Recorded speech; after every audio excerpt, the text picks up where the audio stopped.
Hello and welcome everyone to another 7 minutes or less episode review where I am covering the Arrowverse crossover event Elseworlds. And this is the finale to it all. This is Supergirls episode and it's the end to the three-night, three-parter crossover event. And we're just going to jump right into this thing. This is actually where it picks up right where it left off, where Barry and Oliver no longer have superpowers and they are wanted criminals, no thanks to the rewrite Deegan created. Out of options and out of time, they are confronted by an all-black wearing Superman. But it's not Superman. It's Deegan. Oliver and Barry use the popularity and goodness of the image of Superman to lose him and go out and find Cisco because they believe he can help.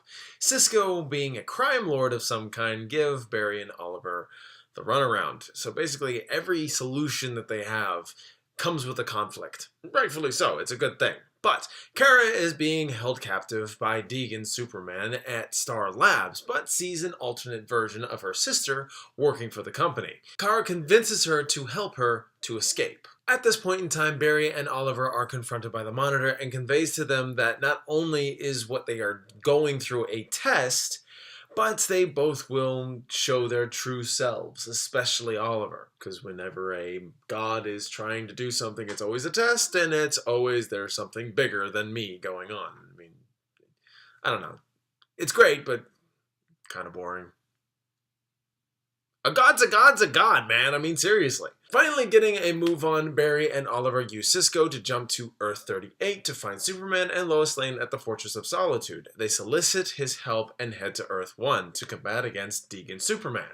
Kara gets to the book and gives it to Superman as he begins to rewrite history. Barry Allen comes back as the Flash, Oliver comes back as Green Arrow, and Kara gets her powers back and becomes Supergirl. And sadly, no Earth 32, whatever it was, of the other Barry, sadly, the older Barry.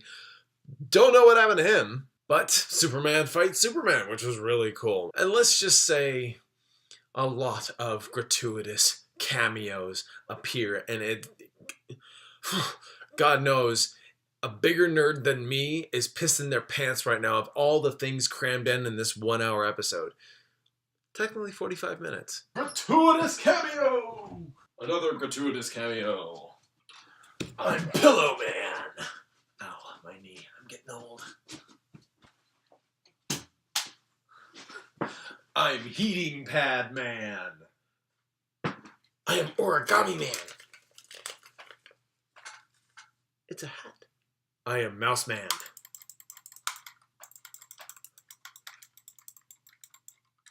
I don't do anything. I don't know. I kind of just like this blanket.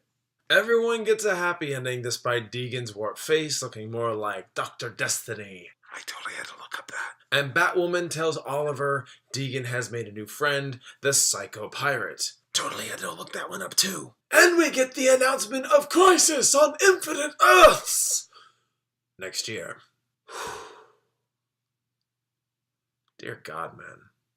This was an exciting 3-episode event. Yeah, I was a tad critical of certain moments overall, but I do really enjoy these things, and I really enjoyed this. They did a great job with Superman. Lois was cool. Oliver, Barry, and Kara are a great team. They introduced something interesting when it comes to all these characters. You get all the gratuitous cameos. I mean, half of them I barely knew who they were. I either had to look them up after or I guessed at some of them. Does kind of get me thinking. I really do need to catch up on these shows. Gripes for this episode, just this episode part 3, really result in everything just happening so quickly. Yes, I know I pushed for more action and I got exactly that, but with these guys having to deal with 45 minutes of runtime, some characters were introduced, thwarted, and then quickly forgotten.